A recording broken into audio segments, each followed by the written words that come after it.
Good morning, everyone. It is Friday, May 22nd. I'm so glad that you're here, ready to read a little bit more of our book, Wonder. And I have two friends reading with me today, since I don't have you right in front of me, even though I wish I did. We have our little buddy, the bear, and the moose. We're going to read a little bit of Wonder with us today. We left off yesterday with the big nature camping experience. And Auggie and all of the kids from his school were at an outside field where they were having a big movie. They were laying down on their sleeping bags, and the movie was, I think, just about to start. The next chapter is called Be Kind to Nature. And this is Auggie sharing his perspective of the story. An announcement came over the huge speakers next to the stadium lights. Welcome, everyone. Welcome to the 23rd annual Big Movie Night at the Broarwood Nature Reserve. Welcome teachers and students from MS 342, the William Heath School. A big cheer went up on the left side of the field. Welcome teachers and students from Glover Academy. Another cheer went up, this time from the right side. And welcome teachers and students from the Beecher Prep School. Our whole group cheered as loudly as we could. We're thrilled to have you as our guests here tonight, and thrilled that the weather is cooperating. In fact, can you believe what a beautiful night this is? Again, everyone whooped and hollered. The announcement continued. So, as we prepare the movie, we do ask that you take a few moments to listen to this important announcement. The Broarwood Nature Reserve, as you know, is dedicated to preserving our natural resources and the environment. We ask that you leave no litter behind. Clean up after yourselves. Be kind to nature, and it will be kind to you. We ask that you keep that in mind as you walk around the grounds. Do not venture beyond the orange cones at the edges of the fairgrounds. Do not go into the cornfields or the woods. Please keep the free roaming to a minimum.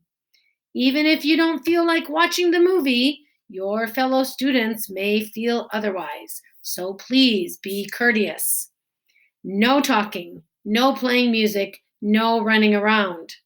The restrooms are located on the other side of the concession stands. After the movie is over, it will be quite dark. So we ask that all of you stay with your schools as you make your way back to your buses.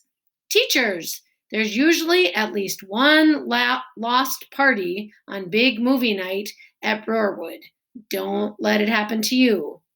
Tonight's movie presentation will be The Sound of Music. I immediately started clapping, even though I'd seen it a few times before, because it was Via's favorite movie of all time. But I was surprised that a whole bunch of kids, not from Beecher, booed and hissed and laughed. Someone from the right side of the field even threw a soda can at the screen, which seemed to surprise Mr. Tushman. I saw him stand up and look in the direction of the can thrower, even though I knew he couldn't see anything in the dark. The movie started playing right away. The stadium lights dimmed. Maria, the nun, was standing at the top of the mountain, twirling around and around. It had gotten chilly all of a sudden, so I put on my yellow Montauk hoodie, and I adjusted the volume on my hearing aids, and I leaned back against my backpack and started watching. The hills are alive. The next chapter is called The Woods Are Alive. Somewhere around the boring part, where this guy named Rolf and the oldest daughter are singing, "You are 16, going on 17, Jack nudged me. "Dude, I gotta pee," he said. We both got up and we kind of hopscotched over the kids who were sitting or lying down on the sleeping bags. Summer waved as we walked by, and I waved back.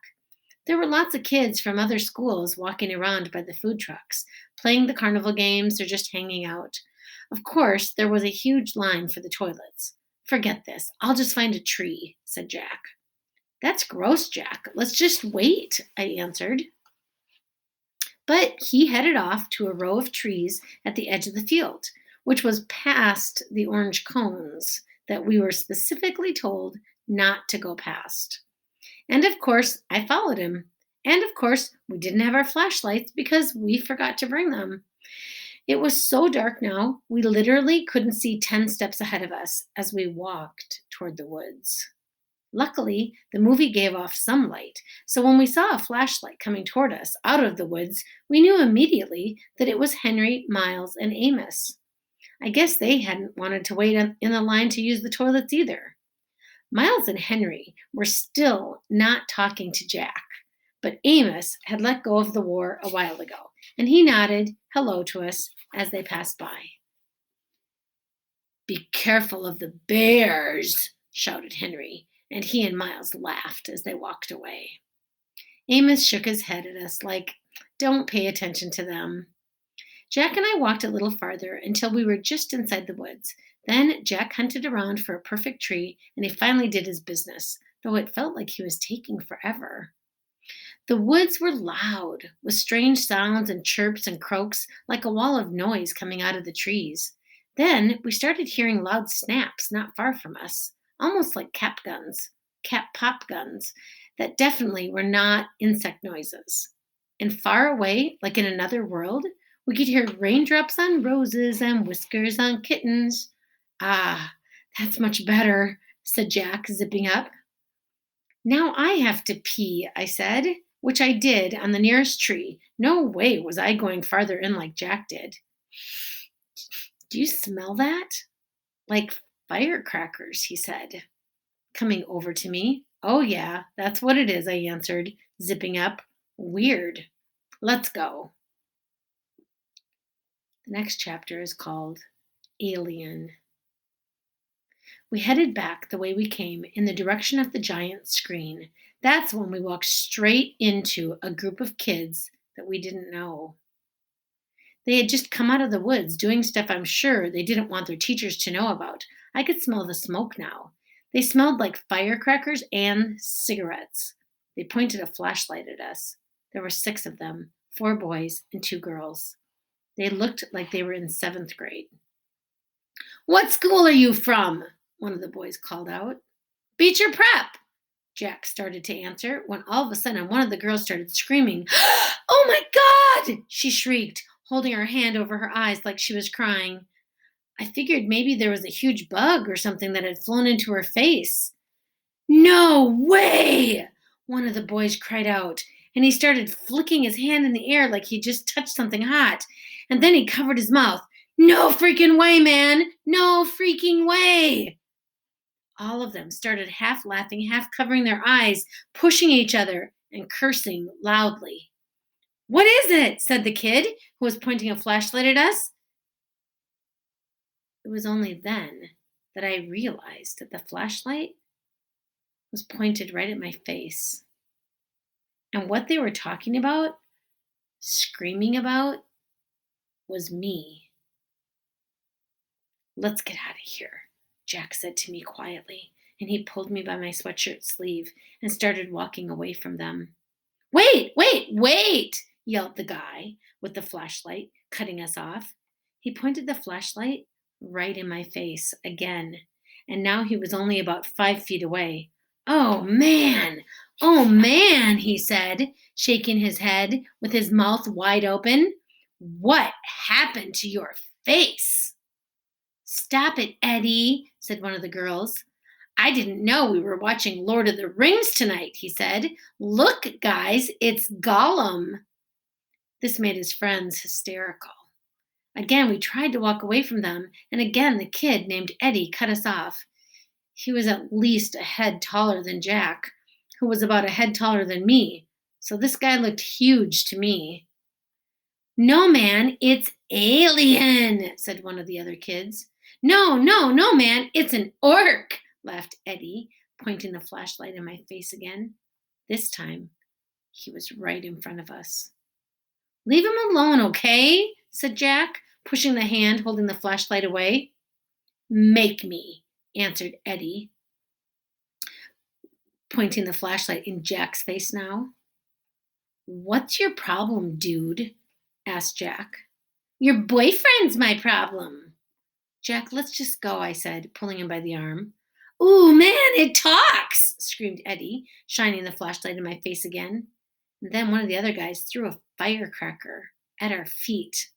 Jack tried to push past Eddie, but Eddie shoved his hands into Jack's shoulders and pushed him hard, which made Jack fall backward. "Eddie!" screamed one of the girls. "Look," I said, stepping in front of Jack and holding my hands up in the air like a traffic cop. "We're a lot smaller than you guys." "Are you talking to me, Freddy Krueger?" "I don't think you want to mess with me, you ugly freak," said Eddie. And this was the point where I knew I should run away as fast as I could. But Jack was still on the ground, and I wasn't about to leave him. "Yo, dude," said a voice behind me. "What's up, man?" Eddie spun around and pointed his flashlight toward the voice. For a second, I couldn't believe who it was. "Leave him alone, dude," said Amos, with Miles and Henry right behind him. "Says who?" said one of the guys that was with Eddie. "Leave them alone, dude," Amos repeated calmly. "Are you a freak too?" said Eddie. "They're all a bunch of freaks," said one of his friends. Amos didn't answer them, but he looked at us. "Come on, guys, let's go. Mr. Tushman's waiting for us." I knew that that was a lie, but I helped Jack get up, and we started walking over to Amos. And then, out of the blue, the Eddie guy grabbed my hood as I passed by him, yanking it really hard, so I was pulled backward, and I fell flat on my back. It was a hard fall, and I hurt my elbow pretty bad on a rock. I couldn't really see what was happening afterward, except that Amos rammed into this Eddie guy like a monster truck, and they both fell down to the ground next to me. Everything got really crazy after that. Someone pulled me up on my sleeve and yelled, "Run!" Someone else screamed, "Get him!" at the same time. And for a few seconds, I actually had two people pulling the sleeves of my sweatshirt in opposite directions. I heard them both cursing until my sweatshirt ripped, and the first guy yanked me by the arm and started pulling me behind him as we ran, which I did as fast as I could. I could hear the footsteps just behind us chasing us, and voices shouting and girls screaming. But it was so dark. I didn't know whose voices they were, only that everything felt like we were underwater. We were running like crazy, and it was pitch black. And whenever I started to slow down, the guy pulling me by my arm would yell, "Don't stop!" The next chapter is called Voices in the Dark. Finally, after what seemed like a forever of running, someone yelled, "I think we lost them!" "Amos?" "I'm right here," said Amos's voice a few feet behind us. "We can stop!" Miles yelled from farther up. "Jack!" I yelled. "Whoa," said Jack, "I'm here." "I can't see a thing." "Are you sure we lost them?" Henry asked, letting go of my arm. That's when I realized that he had been the one who was pulling me as we ran. "Yeah." "Shh, let's listen." We all got super quiet, listening for footsteps in the dark. All we could hear were the crickets and frogs and our own crazy panting. We were out of breath, stomachs hurting, bodies bent over our knees. "We lost them," said Henry. Whoa, that was intense. "What happened to the flashlight?" "I dropped it." "How did you guys know?" said Jack. "We saw them before. They look like jerks." "You just rammed into him," I said to Amos. "I know, right?" laughed Amos. "He didn't even see it coming," said Miles. "He was like, 'Are you a freak too?' And you were like, 'Huh, bam,'" said Jack. "Bam," said Amos, throwing a fake punch in the air. But after I tackled him, I was like, run! Amos, you schmuck, he's 10 times bigger than you. And I got up and started running as fast as I could. We all started laughing. I grabbed Auggie and I was like, run, said Henry. I didn't even know it was you pulling me, I answered. That was wild, said Amos, shaking his head. Totally wild. Hey, your lip is bleeding, dude. I got in a couple good punches, answered Amos, wiping his lip in the blood. I think they were 7th graders. They were huge. Losers, Henry shouted really loudly, but we all shushed him. We listened for a second to make sure no one had heard them. Where the heck are we? Said Amos. I can't even see the screen. I think we're in the cornfields, answered Henry. Duh, we're in the cornfield, said Miles, pushing a cornstalk at Henry. Okay, I know exactly where we are, said Amos. We have to go back in this direction. That'll take us to the other side of the field. Yo, dudes, said Jack, with his hand in the air. That was really cool of you guys to come back for us. It was really cool. Thanks. No problem, answered Amos, high-fiving Jack. And then Miles and Henry high-fived him too. Yeah, dudes. Thanks, I said, holding my palm up like Jack had just done, though I wasn't sure if they would high-five me too. Amos looked at me and nodded. It was cool how you stood your ground, little dude, he said, high-fiving me. Yeah, Auggie, said Miles, high-fiving me too. You were like, we're littler than you guys. I didn't know what else to say, I laughed. Very cool, said Henry, and he high-fived me too. Sorry I ripped your sweatshirt. I looked down, and my sweatshirt was completely torn down the middle. One sleeve was ripped off, and the other was so stretched out, it was hanging down to my knee. Hey, your elbow's bleeding, said Jack. Yeah, I shrugged. It was starting to hurt a lot. Are you okay? Said Jack, seeing my face. I nodded. Suddenly, though, I felt like crying, and I was trying really hard not to do that. Hey, wait!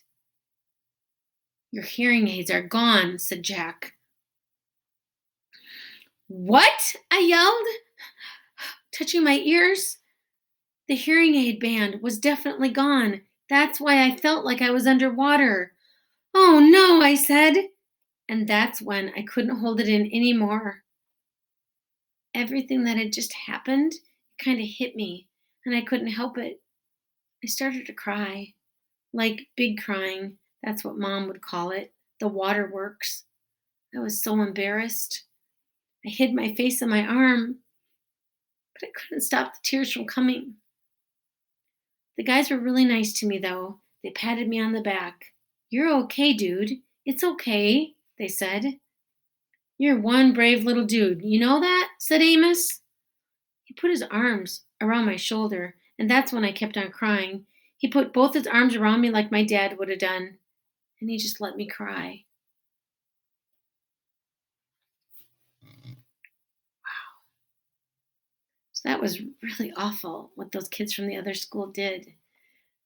But at the same time, it seems like finally other kids from the school are thinking about how Auggie feels. The next chapter is called The Emperor's Guard. We backtracked through the grass for a good 10 minutes to see if we could find my hearing aids, but it was way too dark to see anything. We literally had to hold on to each other's shirts and walk in a single file so that we wouldn't trip over one another. It was like black ink had been poured all around. This is hopeless, said Henry. They could be anywhere. Maybe we can come back with a flashlight, answered Amos. Nah, it's okay, I said. Let's just go back. Thanks, though. So we walked back toward the cornfields, and then we cut through them until the back of the giant screen came into view. Since it was facing away from us, we didn't get any light from the screen at all until we had walked around to the edge of the woods again, and that's where we finally started seeing a little bit of light. There was no sign of the 7th graders anywhere. Where do you think they went? said Jack. Back to the food truck, said Amos. They're probably thinking that we're going to report them. Are we? Asked Henry. They looked at me. I shook my head. Okay, said Amos, but little dude, don't walk around here alone again. If you need to go somewhere, you tell us, and we'll go with you. Okay, I nodded. As we got closer to the screen, I could hear High on the hill was a lonely goat herd, and I could smell cotton candy from one of the concession stands near the food trucks. There were lots of kids mulling around in the area, so I pulled what was left of my hoodie over my head. I kept my face down, my hands in my pockets, as we made our way through the crowd. It had been a long time since I had been without my hearing aids, and it felt like I was miles under the earth. It felt like that song Miranda used to sing to me. Ground control to Major Tom, your circuit's dead, there's something wrong. I did notice as I walked that Amos had stayed right next to me, and Jack was close to me on the other side, and Miles was in front of us, and Henry was in back of us. They were surrounding me as we walked through the crowds of kids, kind of like I had my own Emperor's Guard. Let's read one more chapter. This one is called Sleep. Then they came out of the narrow valley, and at once she saw the reason. There stood Peter and Edmund and all the rest of Aslan's army, fighting desperately against the crowd of horrible creatures whom she had seen last night. Only now, in the daylight, they looked even stranger and even more evil and more deformed. That was Auggie reading from his book before he went to sleep. Auggie continues telling his story. I stopped there. I had been reading my book for over an hour, and sleep still didn't come. It was almost 2 a.m. Everyone else was asleep. I had my flashlight on under the sleeping bag, and maybe the light was why I couldn't sleep, but I was too afraid to turn it off. I was afraid of how dark it was outside the sleeping bag. When we got back to our section in front of the movie screen, no one had even noticed that we had been gone. Mr. Tishman and Miss Rubin and Summer and all the rest of the kids, they were just watching the movie. They had no clue how something bad had almost happened to me and Jack. It's so weird how that can be. How you could have a night that's the worst night of your life, but to everybody else, it's just an ordinary night. Like on my calendar at home, I would mark this as being one of the most horrific days of my life. This and the day Daisy died. But for the rest of the world, this was just an ordinary day. Or maybe it was even a good day. Maybe somebody won the lottery today. Amos, Miles, and Henry brought me and Jack over to where we had been sitting before, with Summer and Maya and Reed. And then they went and sat where they had been sitting before, with Zamina and Savannah and their group. In a way, everything was exactly as we had left it before we went looking for the toilets. The sky was the same. The movie was the same. Everyone's faces were the same. Mine was the same. But something was different. Something had changed. But I could see Amos and Miles and Henry telling their group about what had just happened. I knew they were talking about it because they kept looking over at me while they were talking. Even though the movie was still playing, people were whispering about it in the dark. News like that spreads fast. It was what everyone was talking about on the bus ride back to the cabins. All the girls, even girls that I didn't even know very well, they were asking me if I was okay. The boys were all talking about getting revenge on that group of 7th grade jerks, trying to figure out what school they were from. I wasn't planning on telling the teachers about any of what had happened, but they found out anyways. Maybe it was the torn sweatshirt and my bloody elbow, or maybe it's just that teachers hear everything. When we got back to the camp, Mr. Tushman took me to the first aid office, and while I was getting my elbow cleaned and bandaged up by the camp nurse, Mr. Tushman and the camp director were in the next room talking with Amos and Jack and Henry and Miles, trying to get a description of the troublemakers. When he asked me about them a little later, I said I couldn't remember their faces at all, which wasn't really true. It's their faces that I keep seeing every time I close my eyes to sleep. The total look of horror on that girl's face when she first saw me, and the way that kid with the flashlight, Eddie, looked at me as he talked to me, like he hated me. Like a lamb to the slaughter. I remember when my dad said that ages ago. But tonight, I think I finally got what it meant. We'll stop there. It's a lot to think about. Auggie is definitely one brave little dude. Thanks for joining me. See you tomorrow. We will have more read alouds over the weekend, Saturday, Sunday, and Monday. So I hope you join me.